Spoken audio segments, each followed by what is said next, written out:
The violence began at the end of the Under-17 Grand Final when minor premiers Cardiff had been beaten by Port Stephens. As the field umpires were leaving the ground, it's alleged a spectator attacked them and then singled out senior umpire John McCormick. Only minutes before, it's alleged a young female spectator had also attacked McCormick. Umpire spokesman Gavin Williamson says Cardiff Under-17 coach Jim Sharp will be reported in a letter of complaint for allegedly sparking off both incidents after he had abused field umpire Michael Hoare. Meanwhile, during the A-grade trophy presentation, John Tompkinson of the Nelson Bay Club poured beer over league president Don Geddes. Tompkinson was suspended until 1989 last month for playing while under suspension. Tompkinson's son Jamie also joined the controversy. Mr Geddes says the Nelson Bay Club was embarrassed and apologetic over the incident. Well, I can say that Nelson's Bay Club has acted very commendably. The president and most of their officials came to me shortly after the incident occurred and apologised, and I considered their apology was very sincere, and they indicated to me that they had sent that person from the ground and indicated to him that he would no longer be accepted as a member of Nelson's Bay. In fact, he virtually got a life suspension from the club. Both Tompkinsons will now appear before the Newcastle Australian Football Board. Mr Geddes is playing down the whole matter and would not comment on the possibility of John Tompkinson being banned from playing Australian rules for life. I can understand them being upset. Their team lost. I think there's a lot of things that have to be taken into consideration, but I can certainly say that he probably did what a lot of people have wanted to do over the years, but anyway, one can't condone that type of situation.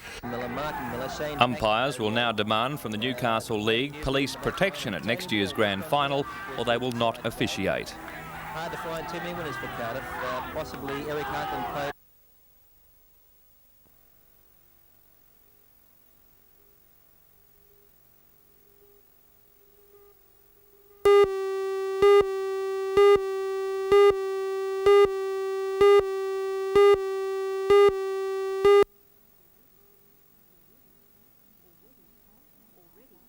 Already, plans are in the pipeline to make sure young people have a say in how they want to celebrate the big birthday. Today, representatives from Newcastle District Schools put their minds to work and their ideas on the drawing board. Those suggestions will now be taken back to the schools and to Newcastle's Bicentennial Committee, who are now planning the biggest local event for young people in 1988. The Youth Festival next year, which is planned from September the 19th to the 25th.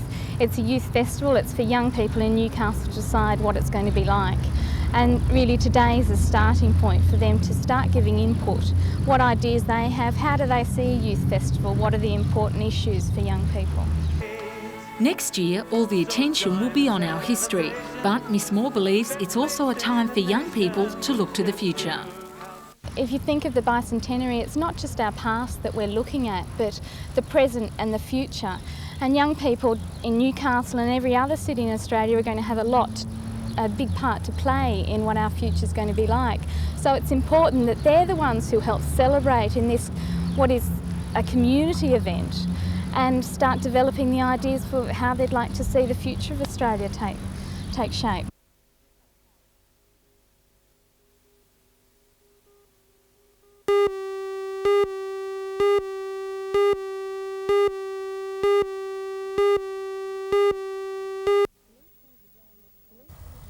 Police say the drama began at this house in Wattle Street, Bolton Point at about 7 o'clock last night.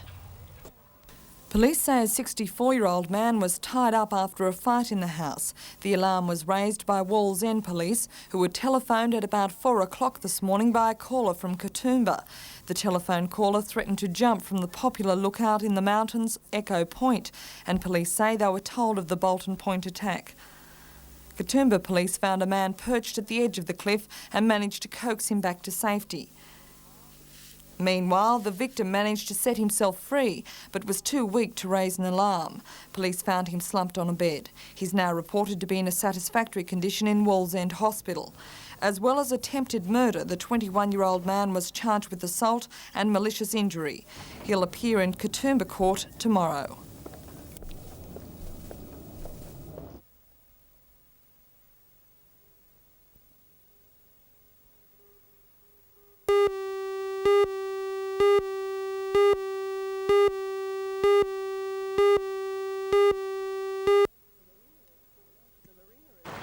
The marina at Corlette is in the process of being sold, and the prospective new owners, Voltraint Proprietary Limited, want to establish a 90-berth marina there, along with a 60-unit resort. The Port Stephens Shire Council gave approval to establish the marina 4 years ago. However, Voltraint is now applying to lease an additional 600 square metres of land to the west of the existing complex to build the resort. Voltraint is expected to need approval from both the Lands Department and the Port Stephens Shire Council to obtain the extra land, and following an inspection of the area today, Council anticipates making its decision next Tuesday. The group of concerned Corlette residents is strongly opposed to the leasing of additional land. The issues we're opposing is a massive 60-unit motel there. Where he's going to put it, I don't know. Where he's going to put 140 to 160 cars, nobody can reason out where they would go.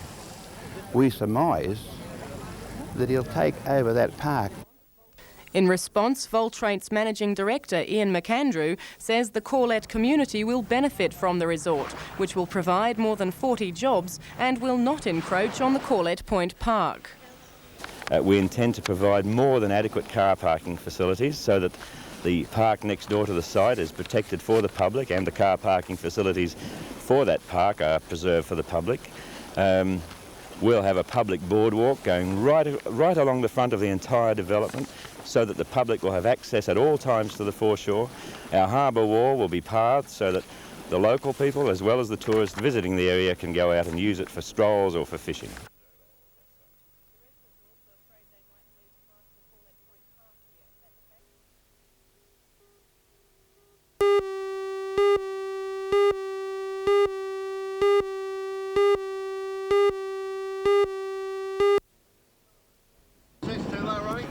21-year-old Chapman was selected in the Australian team following recent good form in which he won the New South Wales time trial and was placed fourth at the Nationals in the same event. In winning the New South Wales title, he beat Martin Vinicombe, who later went on to win the World Time Trial title. Craig is coached by Father Mick, and over the past 2 weeks they have teamed up with national teams champ David Dew of Echuca and local coach Ron Bainch. Despite his good form, he has had to do it tough for the Oceania Games. Going to the Oceania Games, it's a bit different for the Australians, isn't it? Yeah, because it's in our off-season, and we're virtually in the middle of the road season, and we're going over there to do mainly track racing, so there won't be much speed in our leagues. But you're still confident you could win the event? Oh, well, I'm always slightly confident. I've done enough training. Victoria's David Dew, who is also competing in the Oceania Games starting next Monday, has especially come to Newcastle for 2 weeks of intensive coaching with Ron Bainch. The former World Championship runner-up and Olympian says he believes Chapman has plenty of potential and will do well in New Caledonia. I expect very good things from him, great things. He's been training very hard, even though it's off-season and it's a bit hard to find training partners. I think he's got the form and the ability to do very well. He, of course, beat Martin Vinicombe, who's now the world champion. Do you think that Craig's got the makings of a world champ? I surely do. Yep, I think he's got everything there that it takes. He's got the heart to train hard and he knows how to do it.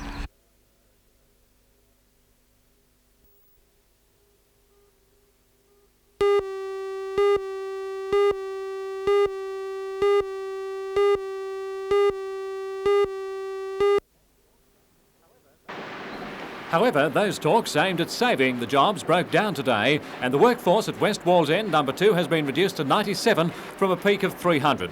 Production at the pit near Killingworth at the foot of Mount Sugarloaf has been more than halved over the same period. A spokesman for owner Coal and Allied said the company intends to continue production and is taking steps to increase productivity in order to ensure the colliery's long-term survival. 2 other mines in the spotlight following the ending of a national coal strike this week were back in production today. Costain's Walkworth colliery near Singleton saw a resumption, with a hearing into a demand for changed work practices going before the local coal authority in Newcastle. The authority, Mr Cram, heard evidence from unions and management and adjourned the hearing until Thursday next at Singleton. The Newcastle Wallsend Coal Company, ordered yesterday by the Coal Industry Tribunal to allow employees back at the Pelton Ellalong complex under normal conditions, said today it will continue to press for 45 work practice changes. Operations resumed, but Newcastle Wallsend Chief Argo Carew left no doubt that the issue is far from settled. Any decision from the union's National Liaison Committee on any further industrial action is now not expected until the middle of next week.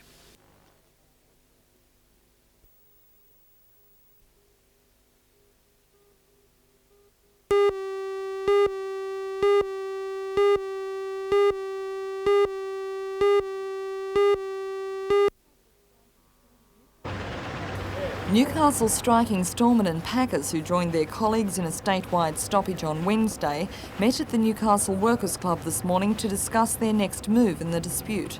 The men say employers are stalling in negotiations for a second-tier wage increase and a 3% superannuation agreement. The Newcastle meeting voted to stay out until at least Monday. Today, the Industrial Commission directed the executive of the Storemen and Packers to report to the rank and file on Monday, and State Secretary Frank Beelan says he'll recommend a return to work to his members. Meanwhile, some of the items like cereals and canned foods are getting very low on supermarket shelves, but retailers say they should have enough food to last the weekend, while others say they'll be able to cope until Wednesday. Retailers say the sharp edge of the knife has been that owner-drivers are losing money and hundreds of casual shop assistants have had to be stood down as a result of the dispute.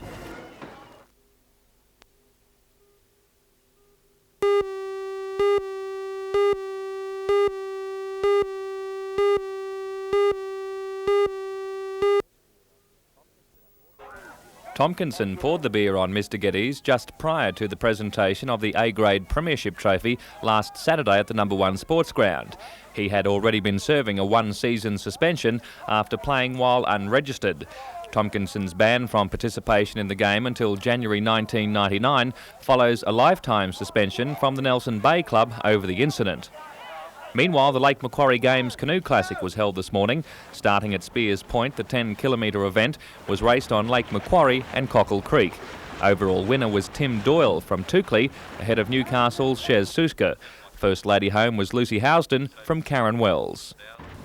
Over at District Park, the grand finals of the winter teams competition was played. 44 teams were taking part in the 22 division finals. The men's A grade was won by the KCL team of Darren and Mark McGinty, Mal Kessel and Eric Butler. They beat Frames 5-2.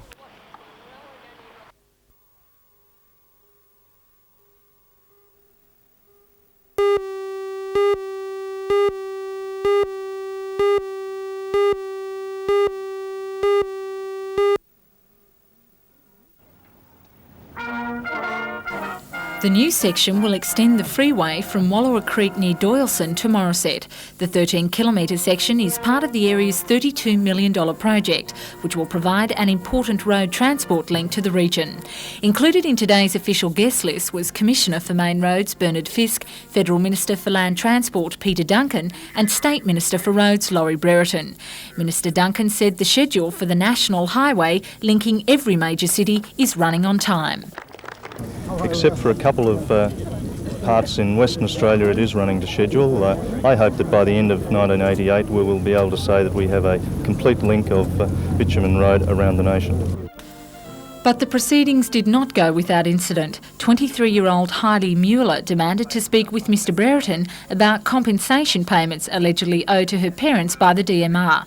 The Mueller's property was situated right in the path of the freeway, and for the past 8 years, the family has been caught in a dispute over compensation payments for inconvenience and the loss of 5 acres of land valued in excess of $100,000. A spokesman for the DMR said the money, an undisclosed amount, had already been given to the Mueller solicitors, but after today's outburst, they were prepared for more talks.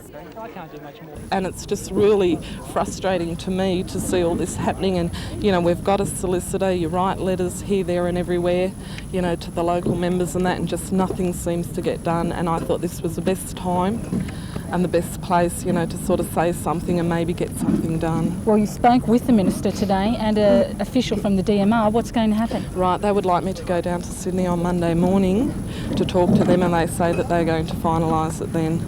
So hopefully it'll all be over.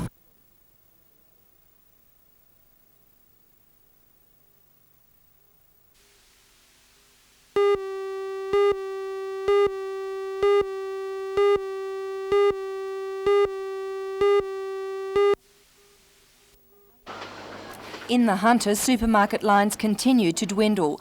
Bondsware at Cessnock was forced to stand down about 800 of its workers because of the continuing dispute. But it has been chemist supplies that have been of particular concern, with some reports that essential drugs won't be available. However, the president of the Newcastle and Hunter Pharmacists Association, Nick Ferris, says the Storemen and Packers are continuing to ensure that urgent prescription drugs are available. He says it's the over-the-counter items that are not getting through. The effect it is having, of course, is in what we call the front of shop lines. It's the self-medication where people come in and they want to buy a pain tablet or a cough mixture or a stomach mixture. At the moment we do have stocks, but if the situation doesn't improve and our stocks run out, well, people won't be able to buy their own self-medication. Mr Graham Verco is manager of one of the 2 pharmaceutical wholesale companies that supplies this region. He says they still have 3 weeks' supply of drugs. He says no over-the-counter goods are leaving the warehouse, but prescription drugs are. Nevertheless, some pharmacists reported problems getting some prescription drugs from the wholesalers and were simply told that they were out of stock. Certainly one thing is for sure, the impact of this dispute will depend on how long it runs for. Pharmacies will become very bare indeed if it runs for any length of time.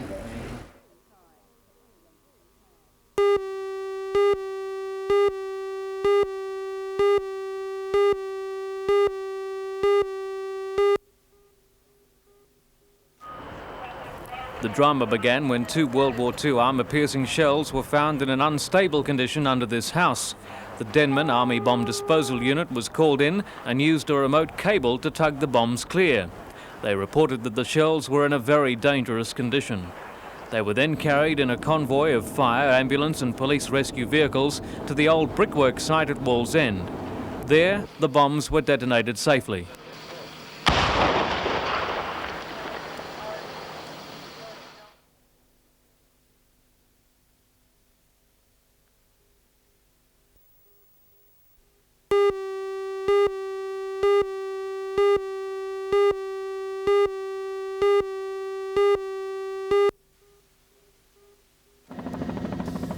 The ailing coal industry is the focus of the 87 state budget allocations for the Hunter.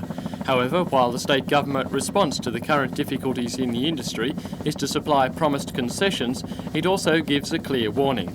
The budget quotes the Australian Coal Consultative Council as saying the industry will be facing oversupply for several more years at least. The government makes it plain that it doesn't see concessions as a solution. It says the development of the industry depends largely on measures taken by coal companies and unions to improve productivity and reduce mine site costs. The budget concessions this year are worth $266 million, representing a real increase over last year of 24%. They include the 18-month freeze on increases in coal freight rates and a 12-month 20% reduction in the base royalty cutting rate from $1.70 to $1.35. Meanwhile, in education, the 87 budget period will see the completion of additions to the Newcastle Conservatorium of Music. $3.7 million has been allocated to complete the new concert hall. Also in this year's budget, there is provision for 60 places in alternate mode diploma courses at the Newcastle CAE. The provision is designed to offset teacher shortages in the area. The major health allocation for the region is for continuing work on the 490-bed hospital at Rankin Park. $41 million goes to the hospital this year, which is on schedule and due to be opened in 1991. In the agriculture budget, a final $1 million sees the completion this financial year of the $18 million Newcastle grain handling terminal. Also, $23 million has been allocated for continuing irrigation and flood mitigation programs in the valley. Road building funds are largely concentrated on the National Highway, with no new plans to be started in the region this year. $73 million more will be spent on the Newcastle to Sydney Freeway, while locally work on the Swansea Bridge and Pacific Highway will go on with an allocation of $4 million.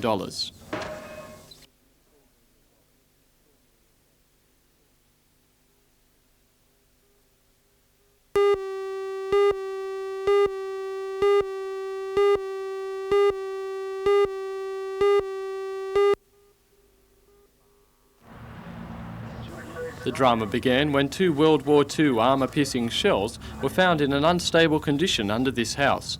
The Denman Army Bomb Disposal Unit was called in and used a remote cable to tug the bombs clear. they reported that the shells were in a very dangerous condition. The shells were then carried in a convoy of fire, ambulance and police rescue vehicles to the old brickworks site at Wallsend. There the bombs were detonated safely.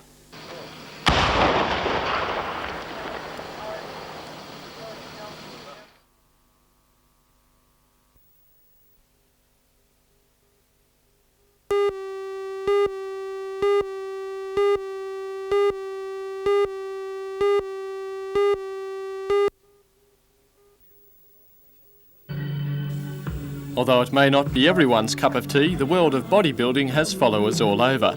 For devotees of the sport, there's few things more important than muscles, and not just any old muscles.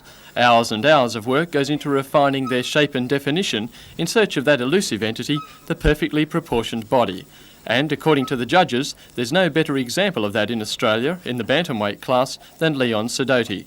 Leon, who runs a gym at Rutherford, had his years of training vindicated on Sunday when he won the national title with a perfect score. However, according to Leon, who ran fourth in the event last year, the win didn't come easily. Leon trained 3 hours a day and instructed for 11 more almost every day in the last year, as well as following a strict dietary program. At only 152 centimetres, or 5'1", Leon competes in the smallest weight category of bodybuilding, but somehow it's hard to imagine him ever getting lost in a crowd. And as far as Leon's concerned, there's no talk of retiring yet. The Australian title, what comes next? Well, it should have been the world titles in about 4 weeks' time in Spain, but I've pulled out of it because of because of business. Next year for Australians again. I've got another 12 months up my sleeve, so that's the next one. What are your chances next year? Very good. I've got to defend my title, so I'll be all out to do what I can. Think you can improve? Of course I can. Anybody can improve if they train hard enough and diet hard enough.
Premises closest to the blaze included a building supplies business and a brickworks. The Bulwarra Largs and Thornton bushfire brigades fought the fire off Thornton Road. Fire authorities say 45 hectares was involved. The fire started right in the middle of it. By the time we were called out, it was spread to probably a quarter of 100 acres. Meanwhile, in Belmont today, it was all systems go for hospital staff and members of the Belmont and Windale fire brigades.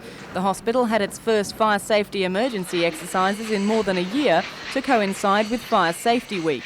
Similar exercises were also held at the Maitland Hospital. In Belmont, hospital staff responded to a simulated accident in the gardener's store, resulting in an explosion and fire. Rescue techniques were tested when a woman with spinal injuries required medical assessment and transportation. Demonstrating the dangers of leaving doors open during a fire, smoke billowed up a stairwell from the basement store into the nurses' quarters and residents had to be evacuated. Similar errors are often made during house fires. Fire Safety Week is a week that we try and highlight the problems, hopefully so everybody can learn from it. So this could help save lives? Definitely help.